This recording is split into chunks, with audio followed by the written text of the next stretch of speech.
Let's take a look at a math problem that looks very simple at first, but actually confuses a lot of people. The question is this: what is the value of 12 divided by 2 multiplied by 3 divided by 2? That's it.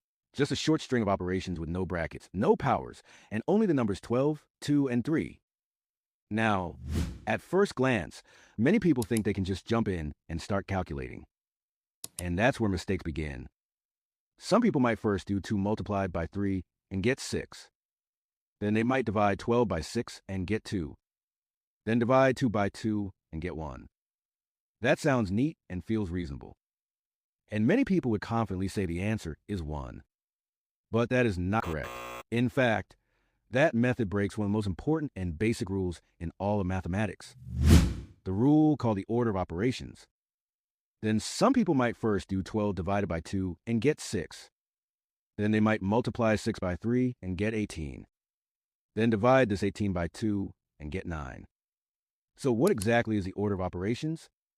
Why does it matter so much? And how can it completely change your answer in a problem like this?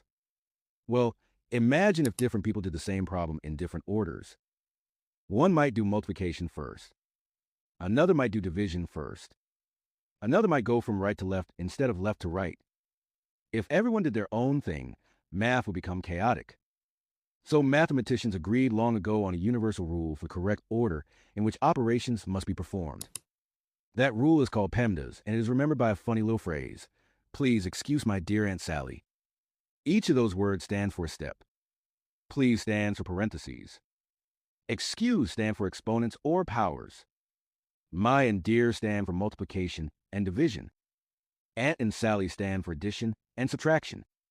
This phrase acts like a checklist to help us know what to do first, second, and so on when we're faced with a mix of operations in the same problem. Let's go over each part clearly. Parentheses always come first. If something is grouped using brackets or round symbols, you must solve that part completely before touching anything else. Even if the math inside the parentheses is complicated, you do all of it first. Next come exponents. These are powers. For example, 3 raised to the power of 2, which means 3 multiplied by 3. If you see any powers in the problem, you handle them after completing all the parentheses. Then comes the part that trips up most people: multiplication and division. These are on the same level in priority. So you don't always multiply first just because it comes earlier in the phrase. Instead, you scan the problem from left to right and do whichever the two appears first. Finally, the last step is addition and subtraction. Just like before, they are equal. You don't always add before you subtract. Again, you move from left to right and solve as you go. This order keeps everything consistent. Without it, 2 people could do the same problem in 2 different ways and get 2 different answers, and that would create chaos. Now let's use that idea to solve the problem correctly. We are given 12 divided by 2 multiplied by 3 divided by 2. According to the order of operations, we start from the left and look for any division or multiplication. The first operation from the left is 12 divided by 2. That gives us 6. So now our expression becomes 6 multiplied by 3 divided by 2. Next, so going from left to right, we do 6 multiplied by 3, which gives 18. Now we are left with 18 divided by 2. That equals 9. So the correct final answer is 9.